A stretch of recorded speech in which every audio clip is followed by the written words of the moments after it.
My name is Sid George. I'm a disabled veteran. And last year I was involved in a small traffic accident where my shoulder was broken. When the ambulance came, I requested to be transported to the VA hospital where I get free medical care because of disability. I was informed it was against the law for the ambulance driver to transport me to the VA hospital. He was only authorized to transport me to the nearest hospital.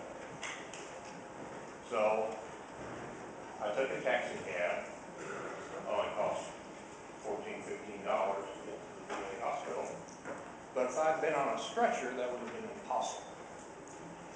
And my request to you is that you amend the relevant ordinance to permit ambulance drivers to be able to transport disabled veterans to the VA hospital, if so requested.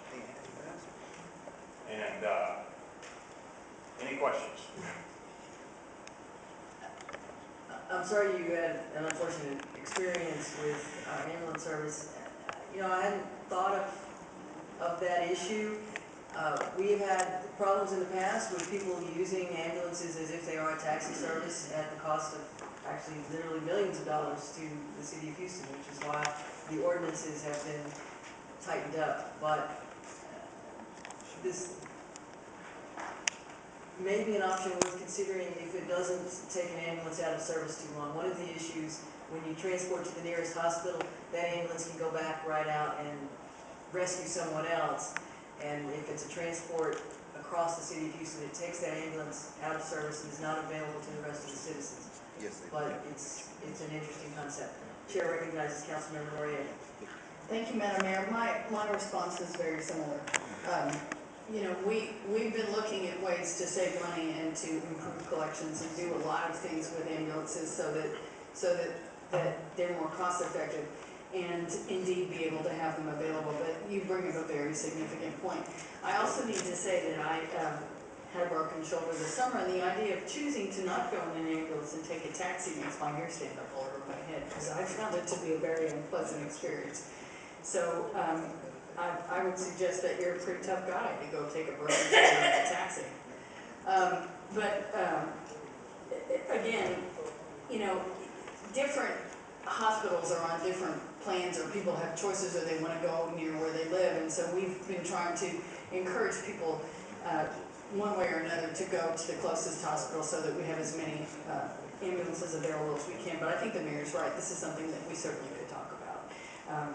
Veterans are a little different than some groups too, and deserve some special consideration. Thank you. Well, there are, go ahead. Councilmember Burks. Thank you, Mayor. I was at the VA hospital today, this morning, and there was HFD ambulance there, hospital.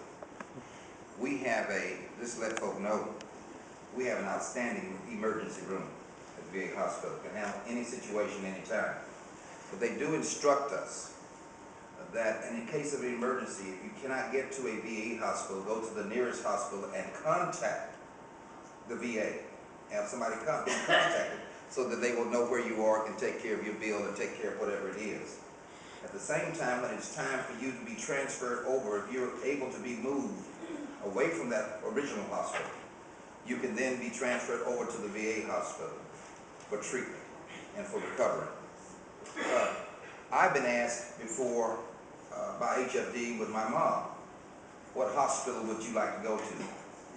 They ask that question. I don't know if it's something that they're not supposed to do, but they ask that question. And we always say whatever hospital that we desire to go to. I cannot see, and by the way, the VA hospital, if you're 100%, will pay for your ambulance ride. They will pay for everything which you have. So a lot of things we need to talk about on this level here, because this is something which we're advised as veterans what to do in emergency situations. And then we also have a city that works. That sounds almost like this man who got hit over at the Reliance Stadium with a piece of signage, and it took him a long time to get to the hospital because Reliance Stadium operates off of a private ambulance service, not the city ambulance service, and they're a county facility. So it took a long time, but it wasn't HFD's fault. But I just want to say that, thank you, Mayor. Thank you for your service. Thank you, Councilmember. Actually, that was very helpful advice to someone who might be watching this. And we have both Elaine Roberts from the Mayor's Office of People with Disabilities here, and also Captain Milligan from HFD, who could address this issue afterwards. Chair recognizes Councilmember Christie. Mr. George, this is a very legitimate request, and I just know that we'll be looking at it as favorably as we can.